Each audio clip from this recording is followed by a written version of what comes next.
집단 무기력 시대, 무기력한 마음에 시동을 걸어줄. 안녕하세요. 네, 반갑습니다. 저희가 모신 게 오늘 무기력에 이것에 대한 좀 그 해결책 내지는 어떤 그 이야기를 좀 들으려고 모셨는데 모신 선생님께서 이렇게 계속 무기력하다고 하시니까 이걸 좀 교수님은 언제부터 이렇게 무기력하셨어요? 무기력을 처음 느낀 게 초등학교 5학년 때. 예. 초등학교 때 무기력을 느껴요? 네, 네. 초등학교 때? 그때 할아버님이 돌아가셨는데 네, 네. 인생이 별게 없구나 뭐 이런 생각이 들면서 종교를 가져야겠다 생각을 해서 네, 여기저기 좀 다니다가 열심히 종교 생활을 하는데도 나도 그렇고 친구들도 그렇고 왜 이런 불편한 감정들이 해결되지 않을까. 이게 사실 뭐 무기력의 다 친구들이거든요. 무기력, 슬픔, 분노, 짜증. 뭐 이게 그래서 이제 일단 내 마음부터 어떻게 해봐야겠다. 해서 저는 정신과를 선택했습니다. 이게 좀 우리가 무기력에 빠진다는 얘기를 계속 하는데 왜 우리는 무기력을 느끼게 되는 겁니까? 무기력은 뭐 일단 지금 지구 자체가 무기력합니다. 왜냐하면 코로나 때 무기력하다는 얘기가 더 많았어요. 많았었죠. 네. 네. 코로나 끝나고 더 늘었습니다. 왜 그럴까요?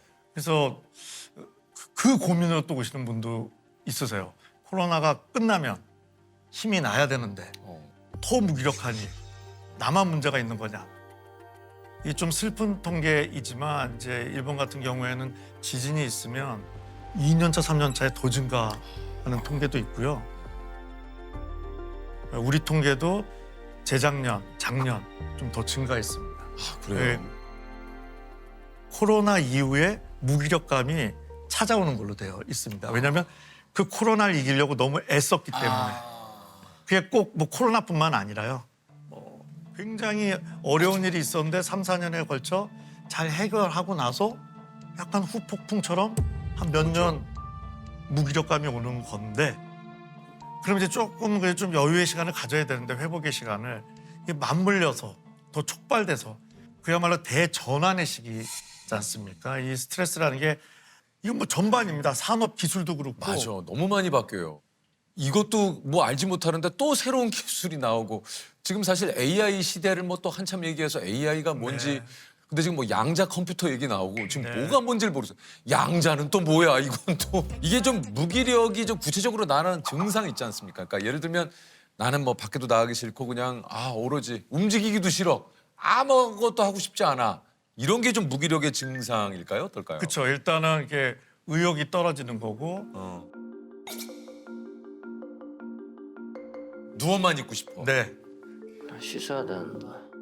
무기력감이 오면 우리가 자꾸 이제 에너지로만 생각하거든요. 근데 그거는 20%밖에 해당 안 됩니다. 사실. 그래요? 네. 사실은 이제 인지적 무기력이라고 해서 이건 또 뭐예요? 인지적 네, 무기력은요? 마음이 부정적으로 바뀌는 거. 네, 네. 그게 더 큽니다. 이런 경험 해보신 적 있으실 거예요. 뭐 아침에 컨디션 괜찮게 방송을 하러 왔어요. 에너지가 있어요. 있어요. 근데 뭐 좀 안 좋은 이야기를 들었다든지 뭐 좀 내가 하는 일인데 잘 진행이 안 된다든지 그러면 그냥 싫어. 그냥 오늘 방송이고 뭐고 차라리 이거 다 때려치고 어디 가버리고 싶어. 그거는 제가 무슨 에너지 쓴 것도 없잖아요. 아무것도 없죠. 그냥 영향을 받은 그걸 이제 인지적 무기력이라고 그게 하는데 인지적 무기력. 그게 훨씬 커집니다. 그래서 무기력의 핵심은 에너지가 떨어지는 부분도 있지만 그거보다는 사람이 부정적으로 되죠. 현재가 싫어져요. 그러니까 어디 멀리 가고 싶은. 떠나고 싶죠. 이 지금 상황을. 네. 그렇죠. 근데 벗어나서. 그때 떠나면 절대 안 됩니다. 안 됩니까? 네. 더 후회하게 되죠. 네, 왜냐하면 떠난다고 해서 이게 해결이 되는 게 아니거든요. 뭐 직장 예를 들면 거의 한 분씩 오십니다. 네. 사표를 내겠다. 구체적으로 저기에 가고 싶고 저기가 가고 싶어서 가는 거는 뭐 좋죠. 그렇죠, 그렇지. 근데 그냥 여기가 너무 싫어. 이래서 결정을 하면요. 스트레스가 10배쯤. 오히려 더 그걸 없애기 위해서 갔다가 네, 네. 더 네. 증폭이 된다는 네, 얘기. 그래서 어디로 막 떠나고 싶은 것도 생기고요. 그다음에 사람 만나는 것도 다 싫어지고. 네. 그리고 아무것도 하고 싶어지지 않고 그냥 쭉 긴 무기력에 빠지게 되죠. 이게 그 무기력이 이렇게 계속되다 보면은 신체 건강에도 안 좋은 영향을 좀 미친다 그래요. 그렇죠. 저는 이제 정신과 의사인데 음. 이상하게 생각되실지 모르지만 감정은 후순위입니다. 그건 또 무슨 일이지? 진료를 할 때 뭐 마음을 편안하게 하는 거는 3순위, 4순위. 왜냐하면 쉽지도 않고 너무 불안하면 마음도 불편하지만 실시간으로 몸이 상합니다. 식욕이 일단 없어지잖아요. 식욕 없어지고 식욕이 또 늘기도 하고요. 요즘 반대로. 그쪽 연구가 많이 되어 있어서 그래서 뭐 소화 안 되고 안 되죠. 뭐 심지어는 아파. 코로나 증상 비슷하게 아파. 찾아오시는 분도 있고요. 진짜 그래서 그래요. 진짜 스트레스가 만병의 근원이고 그리고 제일 걱정되는 뭐 치매 이런 거에 있어서도 심리적 원인이 8%나 해당합니다. 당뇨, 고혈압, 합친고보다 더 높거든요. 이게 참 그래서 저는 처방을 하면서도 마음 때문에 드리는 게 아니라 몸 때문에 드린다. 그래서 이거는 불가능하다. 마음 편히 사는 거는 불가능하다. 그건 불가능하다. 근데 마음은 불편하지만 잘 버티면서 그치. 몸은 꽤 괜찮게 건강하게 유지하는 건 가능하다. 그건 가능하다. 마음과 몸은 뇌를 통해서 연결되어 있습니다. 호르몬, 여러 가지 신경, 면역 등등. 무기력하면 아무도 안 만나죠. 그럼 외롭죠. 그 정도 되면 우울하겠죠. 무기력으로 인한 삶의 의욕이 떨어진 거에 자살률이 증가하는 것 자체가 몸에 실제 데미지가 올 수 있다는 거죠. 감정의 전염이라 그러죠. 그런 것들이 일어나면서 이게 이제 퍼질 수도 있죠. 이전에 제가 입원 환자도 있고 하고 했을 때는 그런 안타까운 경험을 저도 한 적이 있죠. 그래서 그 자살 보도 준칙 이런 거는 이제 제가 언론사 분들과 함께 그 지침 보도 기준을 만들기도 했는데 요즘 보면 이렇게 사건의 디테일이 들어가야 되는데 요즘 전혀 없죠. 이제 오히려 생명의 전화나 이렇게 붙어 있는 게 그런 것들이 반영되는 건데요. 근데 우리의 뇌는 그런 부정적인 정보에 우리가 더 끌리는 게 있긴 하지만 좀 그걸 제한시키는 게 필요하다고 생각합니다. 아니면 더 무기력해지죠. 아니 이게 우리 일상에서 무기력을 악화시키는 습관도 좀 있다 그래요. 네. 그게 바로 무기력한 내가 문제가 있다 생각을 하는 건데요. 이거를 2차 스트레스라고 합니다. 2차 스트레스. 네. 예를 들어서 저도 건망증이 심한데 출근하려고 차에 내려갔는데 키를 안 가지고 왔더라고요. 네네. 이 정도는 뭐 귀여운 수준이죠. 그래서 집에 올라가서 키를 찾아서 현관에 갔는데 신발이 안 보이는 거예요. 그래서 내가 벗은 신발. 차에서 혹시 벗고 내리셨어요? 그 정도까지는 아니었고요. 근데 하여튼 막 가끔 신발을 신고 그러면 안 되는데 아내 몰래 집에 들어갈 때가 있거든요. 빨리 한다고. 그래서 막 화장실도 가보고 했는데 없더라고요. 그래서 이제 너무 늦어서 새 신발을 신고 현관문을 열었더니 그 바깥에다 벗어놓고 왔더라고요. 너무 급한 마음에. 그럼 이 정도면 내가 진료를 해야 하는지 받아야 되는지 혼돈이 올 수 있고 나 이제 누워만 있어야 될 것 같아. 온갖 생각이 들 수 있는데 그거를 2차 스트레스라 그러거든요. 건망증은 1차 스트레스고 그거에 대해서 내가 어떻게 대응하느냐가 2차 스트레스인데 그래서 1차 스트레스는 우리가 어쩔 수 없습니다. 그건 삶의 스트레스이기 때문에. 근데 2차 스트레스는 조절이 가능하고 스트레스 관리의 타겟, 목표는 2차죠. 2차가 커지면요. 1차보다 2차 때문에 더 지칩니다. 그러니까요. 나 왜 이렇게 힘들지? 전 그럴 때마다 나는 손흥민야를 외칩니다. 좀 생뚱맞죠? 네. 네. 2차 스트레스로 증폭되는 거를 끊으려고 지치실 거라는 거죠. 그렇죠. 그렇죠. 최선을 다해서 뛰면 지치는데 지치는데. 그러니까 나는 손흥민이야. 건망증이 일단 느껴지면 짜증이 나고 위축이 되는데 그 순간 나는 손흥민이야를 외치면서 끊는 내가 열심히 살았기 때문이야. 괜찮아. 그리고 하루를 그냥 시작하는 거죠. 그러니까 뭔가 이제 거기에 파생되는 안 좋은 생각, 어떤 또 그것으로 이어지는 불안정한 그 생각, 그걸 끊기 위해서 차라리 그래, 뭐 그럴 수 있어. 그래서 이런 질문도 종종 드려요. 회사에 가고 하면 번아웃을 안 느껴보시는 분 계시냐? 네. 이것도 이제 꼭 한 분 정도 손 드시는 경우가 있습니다. 그분도 CEO신가요? 네, 눈치 챙기셔야 돼요. 네. 대표님 눈치 챙기셔야 돼. 근데 대부분 안 들죠. 왜냐면 사실 번아웃은 병이 아닙니다. 실제로. 네. 직장 생활을 하는데 번아웃을 경험 안 했다? 제 입장에서는 놀았다? 라고밖에 그렇지 않고는 열심히 산 날일수록 더 지침을 느낄 수밖에 없죠. 그래서 제가 방송 처음부터 무기력하다 말씀을 드린 게 무기력이 정상이라는 거죠. 열심히 살았기 때문에 우리가 뛰는 운동장은 다 다르지만 나의 지침은 결코 나약함이 아니라 최선을 다했기 때문이다. 번아웃 예방이란 단어가 전 좀 잘못됐다 생각합니다. 그건 마치 스마트폰을 산 후 한 번도 충전하라고 계속 쓸게로 들리거든요. 열심히 살면 실제로 지칩니다. 좀 재충전해라. 요 정도의 신호로만 느끼면 되지. 그걸 너무 난 루저야, 난 유리 멘탈이야, 내 인생은 망했어. 뭐 이렇게 증폭을 시킬 필요가 없다는 거죠. 아니 그래서 이게 이제 무기력을 나아지게 하는 방법 구체적으로 조금 좀 얘기를 좀 해주시면 뭡니까? 네. 네.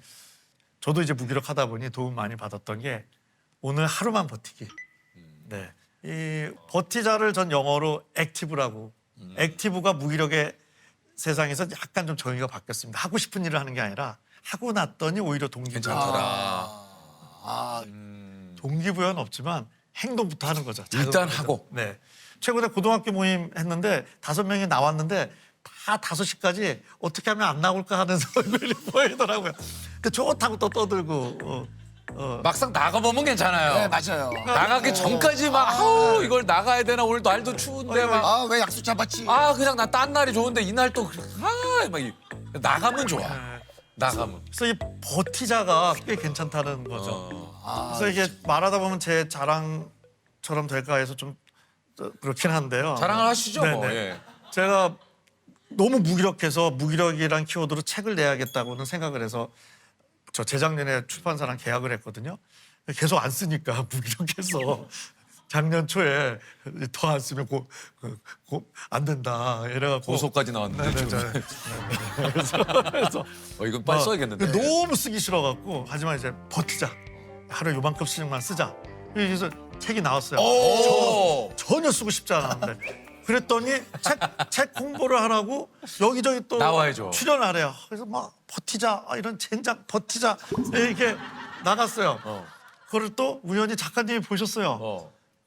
그 덕택에 여기 또 섭외를 받은 거거든요. 예. 그러니까 제가 이제 책을 썼기 때문에 그런 일어난 작은 일이죠. 것들이 이래서 제가 평소에 이렇게 좋아하던 오늘 두 분을 뵐 수도 있고 전 이 영상을 평생 잘 간직할 생각입니다. 그러니까 교수님 얘기대로 버티자 했더니 오늘까지 왔다. 제가 좀 염세적이어서요. 네. 납골당에 이걸 계속 틀 생각입니다.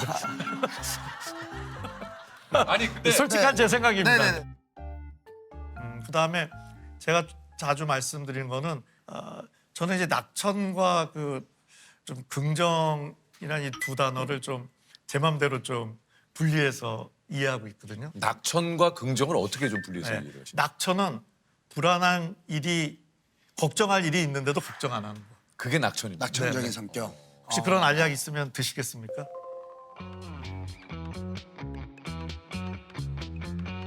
아니요. 네. 저는 먹겠습니다. 저도. 저는 그냥 근본적으로 해결이 안 되는데 그냥 낙천적인 기분만 느끼는 거 별로 것 같은데. 네. 역시 훌륭하세요. 좀 우리가 맞는 것 저는 같아. 뭐 알약 뭐 배부르게 먹을 수 있다면 뭐 먹읍시다. 예, 예, 예. 아니 뭐 주변에 문제가 생기던 내 마음 편하면 네, 네. 그만이지. 예. 그래서 낙천은 이제 좀 그런 거라면, 그런 거라면. 네네네. 긍정은 걱정할 거는 걱정하지만 그래도 미래에 대한 긍정적인 그 관점을 1도라도 유지하는 놓치지 않는 거거든요. 이게 낙천과 긍정이군요. 네. 오. 저한테 도움이 많이 된 것 같습니다. 우리가 내 마음대로 잘 안 되는 게 많지 않습니까? 너무 많죠. 뭐 기다려야 되고 뭐도 되고 뭐제 기억에 그 유퀴즈도 막 처음부터 잘 되셨던 건 알죠, 아니잖아요. 알죠. 네. 그렇죠? 불안하면 뭐 일주일을 뭐 네, 그냥 네. 또 방송 나가고 나면 또 뭐. 저도 뭐 같이 보면서 아슬아슬했었는데 네. 네, 저는 진짜 네. 네, 네. 저희가 막 타로도 보고 했었어요. 그러니까요. 근데 그분이 근데 그 타론 쌤이 그분이- 그랬어. 대관식은 준비가 돼 있다. 네. 그리고 그분이 시청률도 5% 정도 나올 것 같습니다. 하길래 형이 지금 현재 몇 프로 정도 되시나요? 저희는 지금 한 그러면 2점 몇 정도? 나오고 있어요. 와, 2점 뭔가 좀 폭발력을 가지려면 예를 들어 3? 뭐 크게는 한 4 정도 가면 대박이죠. 이건 초대박이지. 그렇죠. 5 가면 뭐 난리 나는. 이건 초대박이에요. 4, 5 대박이다 할지 모르겠지만 나는 거기가 전혀 불가능하다 보지 않다는 거죠. 파티장의 준비를 하는 거. 링겔 투혼이 필요합니다. 링겔 투혼. 네. 지금도 열심히 하신다고 했는데 저는 그보다 더 열심히 하고 있으니까 내가 모르고 있는 내 안에 뭔가 더 있다는 얘기죠. 그렇죠. 잠재력을 터트려셔야죠. 알겠습니다. 나오면서 우리가 2부 잘 못 보시는 것 같은데 그랬는데 실제로 그게 이루어졌어요. 그러니까요. 아까 말씀드렸지만 무기력이라는 게 사람이 부정적으로 바뀌는 거거든요. 까만 지하실에 있어도 그 한 줄기 빛, 유키즈 5% 나올 거야. 이런 거죠. 이렇게 될지는 모르는. 그러니까 아니 그래서 그런 거 있어요. 가끔 이제 그런 긍정적인 마인드를 장착하기 위한 내 스스로의 주문일 수도 있고 파이팅! 아자 오늘도 힘내자.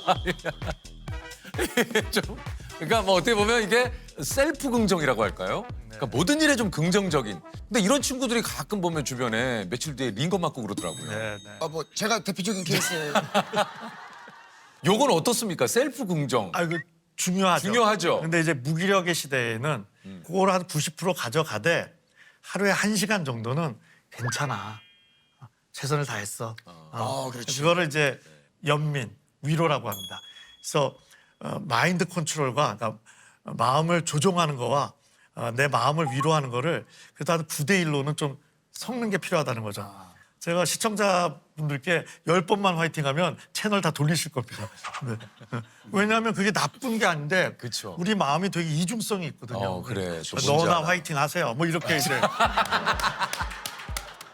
그래. 뭐 내 기분은 그렇지 않은데 뭐 네가 파이팅 한다고 내가 파이팅이 되냐? 이러실 수도 있고. 그래서 참 화이팅 하는데 이 하루를 좀 마감할 땐 그래도 지치고 힘들거든요. 내 뜻대로 안 될 때 잘했어. 뭐 나는 손흥민이야. 모르는 게 약이야. 뭐 여러 가지 걸 쓰면서 한번 나를 꼭 안아주는. 그러니까는 완벽주의 때문에 고민해서 오시는 분들이 많습니다. 네. 완벽주의 자체는 나쁜 게 아닌데 요즘 완벽주의가 과불안으로 갔고. 그래서 이거를 완벽주의를 좀 이렇게 적용하는 게 저는 중요하다고 생각합니다. 일을 할 때는 완벽주의로. 하지만 일이 끝나고 나서는 결과가 어떻든 받아들이는. 꼭 안아주는 위로를. 그렇지. 그러면 되지. 이게 아마 중장기적으로도 그게 중요하죠. 네, 롱런할 수 있고 맞아요. 더 좋은 그겁니다. 결과를 낼 수 있죠.